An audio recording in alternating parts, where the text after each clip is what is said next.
주의 평안을 전합니다. 12월 5일 오늘의 묵상 시간입니다. 벌써 12월 첫째 주가 지나가고 있습니다. 정말 도전이 많았던 한 해였지만 꾸준하게 하나님을 의지하고 하나님을 찾으면서 여기까지 오신 우리 성도님들의 삶에 계속해서 하나님의 은혜가 함께 하시기를 간절히 소원합니다. 오늘도 우리에게 들려주시는 하나님의 말씀을 또 본문을 통해서 함께 듣고 또 우리에게 들려주시는 말씀대로 오늘 하루의 길을 열어가는 우리 복된 성도님들 되시기를 주님의 이름으로 축원합니다. 오늘은 역대하 26장의 말씀을 함께 보도록 하겠습니다. 오늘 말씀에는 아마시아 왕의 시대를 지나 우시아 왕에 대해서 기록하고 있는데요. 오늘 본문에 보면 우시아 왕의 통치에 대한 모습을 둘로 구분해서 우리에게 들려주고 있습니다. 먼저 통치의 시작과 그의 통치의 정점을 찍을 때까지의 왕으로서 어떻게 우시아가 하나님을 섬겼는지 그 모습을 보여주고 있고 또 한 사건을 정점으로 내리막길을 가게 되는 경위에 대해서 우리에게 들려주고 있습니다. 자, 먼저 4절과 5절의 말씀을 같이 보도록 하겠습니다. 그의 아버지 아마샤의 모든 행위대로 여호와 보시기에 정직하게 행하며 하나님의 묵시를 밝히 아는 스가랴가 사는 날에 하나님을 찾았고 그가 여호와를 찾을 동안에는 하나님이 형통하게 하셨더라. 아멘. 우시아 왕의 통치의 시작은 겸손했습니다. 하나님을 경외하는 왕이었습니다. 그는 여호와 하나님이 보시기에 정직하게 행하던 사람이었습니다. 그에게는 스가랴라는 영적 지도자가 있었는데 스가랴가 사는 날 동안엔 하나님을 찾았다라고 기록하고 있습니다. 그리고 여호와를 찾을 동안에 하나님께서 그에게 형통함을 누리게 하셨다라고 기록하고 있습니다. 그는 하나님의 뜻을 찾으며 두려운 일이 있을 때에 격려의 말씀으로 다가오시는 하나님을 경험했을 것이고요. 복잡하고 어려운 일을 당할 때에는 지혜를 주셔서 이 일들을 돌파해 갈 수 있도록 은혜를 주시는 하나님을 경험했을 것입니다.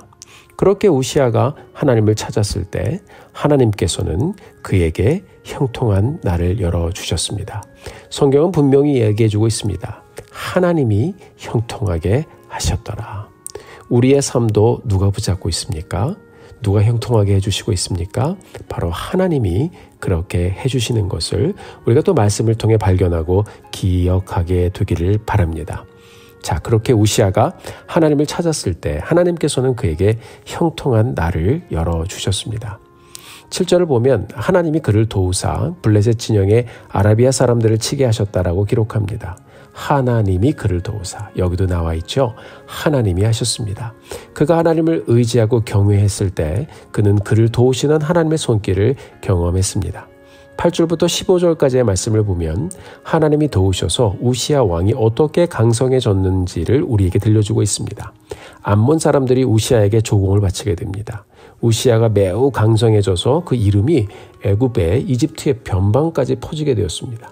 농사도 번창하게 되고 군사 지도자의 역할을 하는 족장들이 2,600명이 넘었고요. 싸움에 능한 용사들이 30만 명이 넘었습니다. 모든 군사들이 갑옷과 창과 투구 등의 군사 물자들을 조달받고 그 시대에 앞서가는 신무기들을 고안해내었습니다.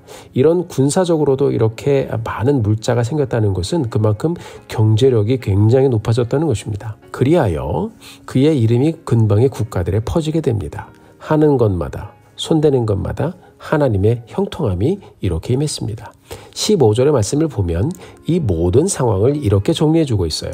그의 이름이 멀리 퍼짐은 기이한 도우심을 얻어서 강성하여 짐이었더라. 아멘. 그가 기이한 도우심을 얻어서, 이 문장을 보면 수동형입니다. 우시아 왕의 능력이 아니라 하나님께서 그가 상상하지 못했던 큰 도움의 손길을 베풀어 주셨다는 말씀입니다. 그가 하나님을 찾고 구했더니 하나님께서 주신 은혜입니다. 사랑하는 성도 여러분, 말씀이 들려주는 복된 인생과는 심플합니다. 나를 사랑하고 나에게 은혜를 베풀어 주시는 하나님을 사랑함으로 하나님의 말씀에 순종하고 하나님을 간절히 찾으면 하나님께서 그렇게 하나님을 경외하는 사람들에게 marvelous help, 놀라운 도우심의 손길로 함께해 주시고 그 인생을 보호해 주시고 그렇게 만나 주시는 것입니다. 우리 성도님들 모두 매일매일 늘 겸손한 마음으로 하나님의 말씀을 대하고 간절한 마음으로 하나님의 뜻을 찾고 또 찾음으로 우리를 어떤 상황에서든지 형통케 하시는 그 하나님의 marvelous help, 놀라운 도우심의 손길을 경험하며 마지막 달인 12월의 여정을 가게 되기를 주님의 이름으로 축원합니다. 자, 이렇게 놀라운 은혜를 입었던 우시아의 통치의 후반기는 어떻게 되었는지 계속해서 말씀을 보겠습니다. 말씀을 보니까 그의 인생의 반전이 시작됐는데 별로 좋지 않은 방향으로 이 반전이 흘러갑니다. 16절의 말씀을 같이 한번 보시죠. 그가 강성하여짐에 그의 마음이 교만하여 악을 행하여 그의 하나님 여호와께 범죄하되 곧 여호와의 성전에 들어가서 향단에 분향하려 한지라. 아멘. 그가 강성하여짐에 마음이 교만하여 하나님 여호와께 범죄하되. 자, 교만하여졌다는 말이 의미하는 것이 무엇인가요? 그것은 그의 형통했던 삶을 하나님의 은혜가 아닌 자신의 능력으로 돌렸다는 말입니다. 우시아 왕이 기이한 하나님의 도우심을 얻어서 형통의 복을 누리면서 이 모든 축복의 현장을 통해서 하나님을 봐야 되는데 이뤄놓은 업적을 보면서 순간 교만한 마음이 들어와 그 현장에 서 있는 자기 자신을 보기 시작했습니다. 그것을 내가 했다고 생각하고 내 능력이었다고 생각하고 이 모든 일을 이루시고 marvelous help, 놀라운 은혜를 주셨던 하나님을 그의 마음에서 밀어냈습니다. 자기 자신이 우상이 되어버렸습니다. 오늘 본문에 보니까 우시아가 왕권을 넘어 이제는 제사장 직분도 스스로 접수를 하려고 했습니다. 여러분, 사람이 교만해지면 이상해집니다. 사무엘상에 보면 이스라엘의 첫 번째 왕 사울이 똑같은 사건으로 하나님께 버림받는 장면이 나옵니다. 사울도요, 여러분, 겸손한 사람이었습니다. 왕이 되라고 했을 때 도망가 숨었던 사람이었습니다. 그 사람도 어느 순간 교만해지니까 이상한 사람이 되어버렸습니다. 우시아 왕과 사울 왕의 범죄의 형식이 아주 흡사합니다. 하나님께서 말씀으로 제정해 주신 제사장 직분을 자신들이 감당하려고 했습니다. 이 두 사람 모두 하나님의 말씀을 무시하고 자신이 나서서 제사를 드리다가 하나님께 버림받은 왕이 되었습니다. 18절의 말씀을 보면 제사장 아사랴가 우시아 왕에게 말하죠. 여호와께 분향하는 일은 왕이 할 바가 아닙니다. 구별함을 받은 아론의 아들 제사장들이 할 일입니다. 이것은 범죄 행위입니다. 그러므로 하나님 여호와께서 영광을 얻지 못할 것입니다. 자, 이렇게 이 정도로 말해 주었으면 정신을 차려야 되는데 이 말을 들은 우시아 왕이 제사장 아사랴에게 도리어 화를 내었다고 기록하고 있습니다. 아마도 그랬을 것 같아요. 제사장 주제에 어디 왕에게 그런 식으로 말하느냐라고 했을 것 같아요. 19절의 말씀을 보니까 제사장에게 화를 낼 때 우시아 왕의 이마에 나병이 생겼다라고 기록합니다. 그 이후로 그가 죽는 날까지 그는 나병 환자로 지내게 되었습니다. 문둥병의 의미는 구약시대의 불결한 자라는 의미로 받아들여집니다. 다른 사람들과 구별되어 격리되었습니다. 문둥병에 걸리면 왕이고 뭐고 없는 것입니다. 형통함의 삶을 누렸지만 교만하여져서 하나님의 질서를 무시했던 우시아 왕. 결국 하나님은 교만함으로 하나님의 질서를 무너뜨리려는 이 우시아 왕을 치셨습니다. 교만한 인생에게 하나님 없는 인생이 얼마나 연약하고 무가치한 것인지를 철저하게 알게 해주셨습니다. 우시아는 제사장을 밀어내고 당당하게 성전에 들어가 분향을 하려고 했지만 20절의 말씀을 보면 그는 성전에서 쫓겨나는 사람이 되었습니다. 너무나도 안타까운 모습입니다. 아담과 하와가 에덴에서 쫓겨난 장면이 생각이 났습니다.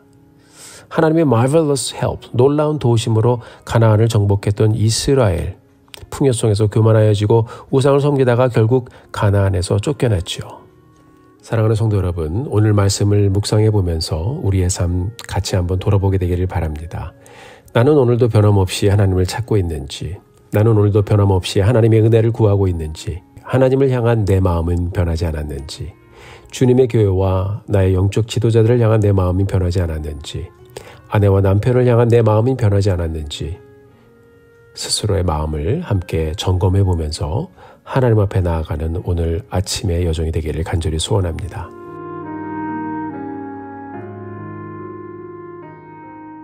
사랑하는 성도 여러분, 용두삼위라는 말이 있죠. 시작은 용처럼 찬란했는데 끝은 뱀꼬리처럼 결과가 좋지 않은 인생들에 대한 이야기를 많이 들어보셨을 것입니다. 우리의 인생이 용두삼위의 인생이 되지 않도록 기도하게 되기를 바라요. 그렇게 되지 않는 방법은 매일매일 말씀 앞에 서서 하나님을 찾고 구하는 길밖에 없습니다. 잠언 4장 24절의 말씀이 생각이 납니다. 모든 지킬 만한 것 중에 더욱 내 마음을 지키라. 생명의 근원이 이에서 남이니라. 아멘. 사랑하는 성도 여러분, 올 한 해 남은 여정, 우리의 마음 매일매일 말씀 가운데 지켜가면서 끝까지 우리를 통해서 선한 일을 이루실 하나님을 기대하며 겸손한 마음으로 오늘도 그분의 뜻을 찾고 또 찾아감으로 결국 우리의 삶을 선하게 인도해 주실 하나님의 놀라운 은혜의 손길을 매일매일 경험하며 가는 우리 성도님들 되시기를 주님의 이름으로 축원합니다. 함께 기도하시겠습니다. 하나님 감사합니다. 오늘 말씀을 통해서 우리가 우시아의 일생을 보았습니다. 처음부터 끝까지 하나님을 경외하고 찾았다면 정말 위대한 왕으로 남았을 텐데 그의 인생을 보며 참으로 안타까운 마음이 듭니다. 하나님, 우리의 삶 매일매일 변함없이 하나님을 찾고 찾으며 복된 인생의 길 열어가게 하여 주시고 지혜롭게 하나님 앞에 항상 나아가는 저희들 되게 하여 주옵소서. 우리의 삶에 하나님의 은혜를 내려 주시옵소서. 12월의 남은 여정 끝까지 하나님을 의지하기를 소원합니다. 우리의 마음 붙잡아 주시고 끝까지 주님 경외하고 신뢰하며 가는 저희들 되게 하옵소서. 하나님, 하나님의 이 marvelous help, 놀라운 도우심의 손길을 저희들이 기대합니다. 주님 붙잡아 주옵소서. 예수님의 이름으로 기도드렸습니다. 아멘. 사랑하는 성도 여러분, 오늘도 힘내십시오. 여러분들을 위해서 기도하겠습니다. 사랑하고 축복합니다.